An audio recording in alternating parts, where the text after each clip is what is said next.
欢迎来到早晚听书，与书同行，智慧相伴。今天我要为你解读的书是《管理困境》，副标题是科层的政治经济学。你注意到没有？这本书的书名很有意思，正标题《管理困境》似乎表明这是一本管理学著作，而副标题《科层的政治经济学》又让人觉得这是一本经济学著作。没错，这正是这本书的独特之处，它用经济学理论，包括博弈论，来研究企业管理问题。作者是美国圣路易斯华盛顿大学的经济学教授盖瑞 ·J. 米勒，英文原著首次出版于1992年，中文译著首次出版于2013年。对普通读者来说，这本书和作者的名气可能不大，你可能没有听说过。但是这本书却受到经济学界重量级学者的推崇。比如诺贝尔经济学奖得主、新制度经济学的开创者之一道格拉斯·诺斯，他就对这本书非常推崇，认为是必读经典。受诺斯的影响，我国著名经济学者、复旦大学经济学院的维森教授把这本书引进国内，并亲自担任总译校。维森教授这样评价本书，他几乎一网打尽了激励经济学、新制度经济学、新古典主流经济学乃至组织行为学和管理学中的有关企业理论的前沿观点，并且将经济学和管理学结合得天衣无缝，从而将企业运营和管理中的经济分析推进到了极限。可见这本书在业内的分量。那么这本书讲的管理困境到底是指什么呢？这就要说到新制度经济学讨论的一个核心问题，企业这种科层制组织为什么会存在？根据新古典经济学的标准理论，市场是配置资源的最有效方式。在市场机制的引导下，每个人都自发追求个人利益最大化，从而达到社会资源的最优配置。在这样的理想市场中，每个人都是独立的交易个体。但在现实中，由于存在交易成本和市场失灵，个人的自发交易无法实现全社会的资源配置最优。于是就出现了企业这种奇特的组织形式。在企业内部，资源并不是由市场机制来配置，而是通过计划、组织、协调、控制等管理手段来分配的。换句话说，企业这种科层制组织是为了应对市场失灵问题而出现的。它通过管理这只看得见的手替代市场这只看不见的手，从而优化资源配置。到这里，有意思的问题来了，既然有市场失灵，那会不会有科层失灵呢？用市场价格机制解决不了的问题，科层制管理手段就一定能解决吗？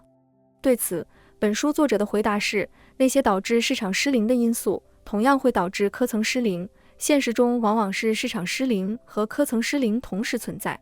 那么，这时候该怎么办呢？这就是本书标题所说的管理困境。这本书中文版有25万字，分为3个部分。第一部分讲述企业这种科层制组织是如何产生的，第二部分分析为什么在严密的组织机制设计也会出现科层失灵，第三部分从博弈论的角度来探讨科层失灵的破解之道。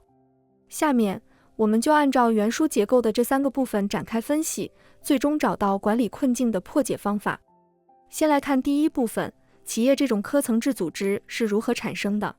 我们现在习以为常的大型企业组织并不是在资本主义一开始就有的。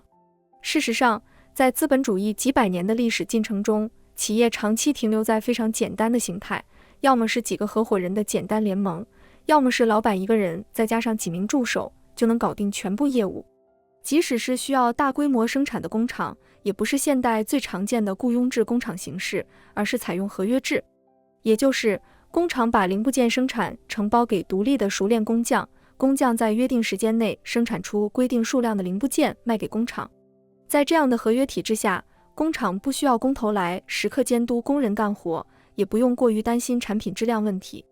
如果工人不能保质保量按时交货，只需要取消他的承包商资格即可。听起来，这种合约制要比后来兴起的雇佣制工厂更有效率。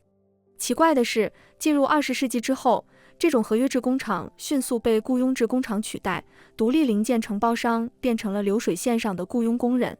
为什么会有这种转变呢？首先是因为大规模协作的需要。随着技术进步，工业品越来越复杂精密，生产的各个流程之间必须紧密配合。只要一个承包商没有按时交货，或者出现质量问题，就会打乱整个生产节奏。想要实现更高的生产协作效率，工厂必须把工人集中起来，并且对生产过程进行监督管理。一开始，工厂和工人之间建立的雇佣关系是非常松散的。20世纪初，在美国底特律的汽车城，只要隔壁工厂开出的工资比这边高出一点点，或者监工态度恶劣，工人们就会毫不犹豫地跳槽，并且这种跳槽几乎没有成本，工人在早上辞职，中午就可能在另一家工厂找到工作。当时，底特律的汽车行业每年的跳槽率是100%至200%，每名工人一年都要换1-2家工厂。这种在经济学家看来非常理想的劳动力自由流动的状态，对企业来说却非常头疼。这意味着企业为了保证1万名稳定劳动力，必须雇佣3倍数量的工人。而且，高跳槽率意味着大部分工人都不熟悉自己的岗位，这会直接影响生产率。在这种情况下，亨利·福特在1914年做了一个当时看来惊人的决定，他把福特工厂的日薪从市场平均水平的2.2美元左右，直接翻了1倍多，提升到每天5美元，震惊整个底特律。亨利·福特为什么要这么做呢？他明明只需要把工资提高到每天3美元，就能够吸引到全底特律最好的工人。本书作者认为，亨利·福特这么做，并不只是用高薪吸引熟练工人这么简单。事实上，他是在改变企业和雇佣工人之间的关系，把它从流动的、松散的市场短期合约变成一种封闭的、排他性的长期雇佣关系，让工人自愿服从企业的科层制权威。换句话说，明显超出市场水平的高工资，就是让工人服从科层制权威的对价。福特工厂不仅可以支配工人的上班时间，甚至下班后的私生活也要管。如果工人下班后赌博、酗酒、家暴等，就可能遭到解雇。正如福特自己说的，我会支付你足够多的报酬，让你愿意接受我命令。在5美元日薪实施的第2年，福特工厂的跳槽率从370%下降到16%，生产率则提升了50%。这是企业史上用科层制替代市场机制来提高生产率的经典案例。那个时期，除了工厂和工人的关系在发生变化，产业链上下游之间的协作关系也在发生变化。还是以底特律的汽车产业为例，在1920年左右，通用汽车把汽车车身的生产承包给一家供应商——费沙车身公司。通用汽车是当时美国最大的汽车厂商之一，而费沙车身是当时美国最好的封闭式车身制造商。按说，双方应该可以建立长期稳定的合作关系，而实际情况是，双方在合作过程中的矛盾冲突不断。为了配合通用汽车的新车型，费沙车身必须花费巨资投资一条新的车身生产线。于是，费沙车身要求通用汽车承诺，在很长一段时间内必须从他这儿按成本加一定利润率的价格独家采购车身，不能有别的车身供应商，这样才能保证他新生产线的投资回报。这听起来无可厚非，但独家协议签订之后，费沙车身公司就没有动力来进一步降低成本、改进质量了。相反，他一直企图提高车身价格。对通用汽车来说，采用外包制度让他无法搞清楚车身生产的真正成本，更别说持续降低成本了。长期看一定会影响通用汽车的市场竞争力。但是市面上也没有比费沙车身更合适的车身供应商，即使有，合作中也会面对类似的问题。这件事最后的解决方案是通用汽车收购了费沙车身，用科层制命令来替代市场合约，让费沙车身服从通用总部的指挥，从而提升整个产业链的生产率。在整个20世纪，这种生产上下游之间垂直化一体化的并购事件越来越多，科层制企业组织变得越来越庞大，像通用汽车这种拥有几十万员工的超级大企业不断涌现。可以说，20世纪就是企业的侏罗纪，是企业规模突然巨大化的时代。在遇到交易成本过高、市场失灵的情况下，人们已经习惯于扩大企业规模，用科层制替代市场来解决问题。再举一个更近的例子，你肯定听说过雷曼兄弟，这是2008年美国金融危机中倒闭的最知名的投资银行。但你可能不知道，在更早的时候也有一次危机，让雷曼兄弟这家投行差点倒闭。那是在1984年，当时雷曼兄弟还是实行合伙制的私人投资银行，2名合伙人争夺企业的领导权，导致内讧，大批合伙人出走，雷曼兄弟陷入危机。后来是美国大通银行出手，收购了雷曼兄弟。雷曼兄弟的组织性质也随之改变，从一家以合约缔结为基础的合伙人企业，变成了一个庞大的科层式组织的一部分。那些本来独立的合伙人变成了科层制链条上的经理和主管，必须服从上级的命令安排。你看，在雷曼兄弟案例中，严密的大型科层式组织替代松散的合约式组织，成为解决危机的途径。好，前面我们通过福特汽车、通用汽车和雷曼兄弟这3个案例了解到，20世纪企业管理的一个大趋势，就是用科层式企业来解决市场失灵问题。不过，科层制是万能的吗？既然有市场失灵，那会不会有科层失灵呢？这就是我们接下来在第2部分要讨论的内容。这本书告诉我们，科层失灵的确存在。那些导致市场失灵的因素，如信息不对称、垄断权、团队生产的外部性等等，同样也会导致科层失灵。就拿信息不对称来说，诺贝尔经济学奖得主阿克洛夫以二手车市场为例，证明了信息不对称会市场失灵。具体来说，就是对于二手车的实际车况，卖主知道的信息要比买主多得多。当二手市场上挂出同一款车型、同样里程数的2辆车，车况较好的那辆比车况较差那辆价格高$500，这从车主的视角看是完全合理的。但是由于买家不清楚2辆车的车况是否真的有差别，他只会选择较便宜的，也就是车况较差的那辆车。如果每个买家都这样做，那么二手市场上总是车况较差的车更容易成交，而车况较好的车主不愿意贱卖，只能退出市场。最终劣币驱逐良币，整个二手车市场只有车况最差的车出售，这就出现了市场失灵。那么科层制中会不会存在信息不对称呢？答案是肯定的。而且企业规模越大，组织分工体系越完善，企业内部的信息不对称就越严重。首先是岗位之间的信息不对称。现代科层制组织分化出了大量专业岗位，如财务、法务、采购、营销、研发等等，每个岗位都拥有一套其他岗位不了解的专业知识。这些专业知识成为专家权威的基础，可以在一定程度上对抗科层权威。比如，在具体的财务安排、法务处理上，作为外行的老板通常会听从财务和法务人员的意见。但是，当不同岗位的专业人士之间起了冲突，又该怎么办呢？比如，销售人员为了多拿业绩，往往会给客户非常宽松的合同条款，而法务人员为了防范风险，会要求尽可能严格的合同条款。双方都掌握对方不知道的专业知识，信息不对称，再加上利益冲突，你说该听谁的？再比如书里举的例子，美国老牌百货公司希尔斯，他的采购经理会尽量追求薄利多销，因为商品的销量越大，他们在和上游供货商谈判时就越有利，而且商品畅销也证明了他们的选品能力。但希尔斯在全国各地的门店经理往往把商品提价，这会带来更高的利润。结果采购经理和门店经理这2方进行了旷日持久的博弈，导致公司内耗严重。除了岗位之间存在信息不对称和利益博弈，一个公司的总部和分部之间也有类似的问题。前面我们提到，20世纪是企业的侏罗纪，企业规模突然巨大化，公司总部不可能时刻掌握每个业务单元正在发生的具体业务信息。这种信息不对称决定了公司总部不可能对所有业务统一决策，而必须对各个分部进行授权，所谓让听到炮声的人呼唤炮火。但是分部利益和总部利益往往并不一致。举个最简单的例子，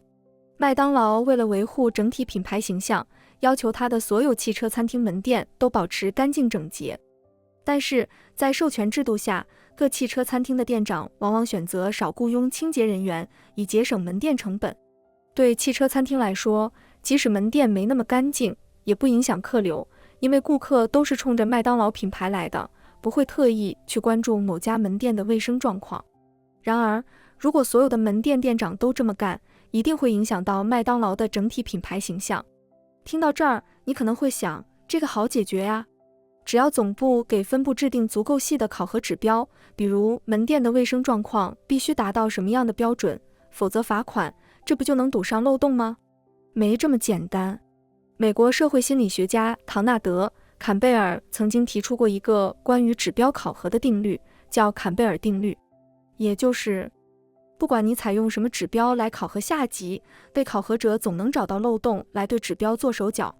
比如对医院来说，如果用手术成功率来考核，医院就会拒绝给疑难杂症和重症病人做手术。这样一来，手术成功率是提高了，但代价是有更多的重症病人得不到救治。而如果以手术后30天的存活率来对医院进行考核，那么一些手术失败的患者会被强行维持生命体征到第31天，这样他们的死亡就不会被算在医院的指标里。警务系统也有类似的例子，比如英国伦敦市给警察局下达了犯罪率降低 20% 的绩效指标。警察们发现这个指标很好完成，只需要把立案率减少 20% 就行了。也就是说，对很多轻刑犯罪的报案不予立案，同时把抢劫、强奸等重刑暴力犯罪降级为轻刑犯罪。这样一来，数据立刻好看多了。后来，市政府发现了这个漏洞，把考核指标从降低犯罪率变成增加逮捕数量。这时候，警察局的反应就更有意思了。警察们不会花几年时间劳神费力地去逮捕一个大毒枭，而是每天逮捕5个在街头贩毒的小马仔。警察们知道，这些小毒贩被逮捕之后，很快就有一茬又一茬的新人顶替上来，根本不愁完不成逮捕数量指标。你看，这就是上有政策，下有对策，用科层制权威来制定详细考核指标，必然会有漏洞，并不能从根本上解决问题。好，我们总结一下第2部分的内容。现代科层制企业由于规模大、分工细，组织内存在大量信息不对称，导致企业必须向下授权。当每个分部和每个个体在授权范围内追求自身利益最大化时，局部目标和总体目标就会产生冲突，从而导致组织效率低下。说到这儿，好像我们已经进入了死胡同。我们本来想用科层制权威来解决市场失灵问题，没想到科层制也会失灵，这又该怎么办呢？这就是我们在第3部分要讨论的内容。对科层失灵的解决方案，涉及对管理本质的理解。我们知道，在管理学发展历史上，学界一直有2种截然相反的看法。一种观点是把企业看成一部精密运转的机器，管理的主要任务就是通过一系列制度设计，包括组织架构、绩效激励、行为规范等等，让这部机器高效运转。这种观点认为，员工都是理性的追求自身利益的个体，管理者不用天天给员工打鸡血，只要设计出一套巧妙的考核制度和有足够吸引力的激励方案，让员工为了自身利益而拼命干活，就能够让这部机器自动的高效运转起来。然而，包括本书作者在内的另一派学者不认同这种观点。作者在书里详细论证了，通过机制设计和指标考核，利用员工的自立动机来提升企业效率，迟早会面临市场失灵和科层失灵的双重困境。这种看似现实主义的管理思路，无法让企业从优秀到卓越。作者认为，应对科层失灵的关键在于让员工跳出自立动机，实现自发合作。管理者最重要的任务，不是设计种种利益规则来驱动员工努力，而是发挥领导力，通过愿景、使命和价值观来激发员工的奉献精神，让他们超越个体的利益追求，从而实现更高层面的合作。用这本书里的话来说，管理者的核心任务是激发奉献精神，而不是操纵自利行为。听到这儿，你也许会有疑问，作者的观点会不会太过理想主义了？管理者真的能够改变人的自利倾向，让他们不钻漏子、不搭便车、不以权谋私，而是自发地从企业的整体利益出发来努力工作？请注意，我们不要误会了作者的意思。作者不是说企业里必须人人都是活雷锋，而是说管理者必须在企业中营造出一种信任和奉献的文化，让大家相信放弃个人短期利益，从企业大局出发来行事，长期看能够获得更大的回报，更加符合自己的长远利益。就拿博弈论上我们熟知的囚徒困境为例，在这个例子中，2个囚徒各自做出最符合个人利益的选择，也就是坦白罪行，而结果对两个人来说都不是最优的。只有当两个人同时做出可能让自己吃亏的选择，也就是拒绝交代，这样才能得到对两个人来说的最优结果。怎么才能得到这个最优结果呢？假设这2名囚徒是某个黑手党的成员，这个黑手党有非常明确的组织文化，成员之间必须相互忠诚。如果一个成员向警方揭发别的成员，那么他有可能被组织其他成员秘密谋杀，要么是在坐牢期间，要么是在出狱以后。这样一来，两个人被捕后都知道对方不会坦白，而且他们也知道对方知道自己不会坦白，从而两个人都能做出不坦白的决定。你看，博弈论的推演结果告诉我们，合作是可能的，但不是必然的。在组织当中，合作并不是每个人的最优策略，只有当每个人都相信别人有合作意向时，合作才是个人的理性选择。比如，如果我相信公司其他人都在摸鱼，那么我选择努力工作就是傻瓜。但如果我相信同事们都在并肩奋斗，我要是摸鱼就会失去同事们的尊重和信任，那么我大概率也会选择努力工作。管理者最重要的任务，就是要在企业中创造这种共同知识，在这个组织中，我们每个人都愿意抛弃短期利益而采取合作策略，而且每个人都知道其他人是这样想的，而且其他人也都知道别人知道自己是这么想的，以此类推，直到第 n 次。显然，想要在组织中建立起这种合作文化非常难。同时，合作文化又是很脆弱的，一旦有人采取不合作行动而没有受到惩罚，那么其他人就会纷纷效仿，导致合作文化的崩塌。就像作者在这本书里指出的，正式组织里的成功合作只是例外，合作失败才是常态。管理之难，不是难在制定各种激励机制，而是难在建立牢固的合作文化。在作者看来，很多通常认为是激励机制起的作用，实际上是合作文化在起作用。比如员工参股计划，这是企业常用的激励手段，但激励效果却千差万别，在有的企业中效果很好，显著提升员工积极性，而在更多的企业中对员工行为几乎没有影响。道理很简单，每个员工持有的股份都非常少，他个人再怎么努力也不可能直接影响到这点股票收益，搭便车才是理性选择。这时候激励是无效的。那些参股计划激励效果好的企业，其实并不是直接从经济利益上刺激员工，而是他们已经建立起了合作文化。推行员工参股计划是进一步表明公司和员工分享利润的态度，夯实公司的合作文化，从而实现了更高的组织绩效。到这里，这本管理困境的主要内容我就为你解读完了。咱们来总结一下。根据新古典经济学家的观点，每个人在看不见的手的指导下追逐个人利益，就能实现社会资源的最优配置。然而，新制度经济学家发现，由于存在交易成本和市场失灵，光凭个人的自发交易无法实现全社会的资源配置最优。科层制企业的出现，就是用管理这只看得见的手替代市场这只看不见的手，从而优化资源配置。事实上，整个20世纪就是企业规模不断扩大的世纪，管理这只看得见的手在资源配置中变得越来越重要。但是，管理学界进一步发现，科层制也不是万能的。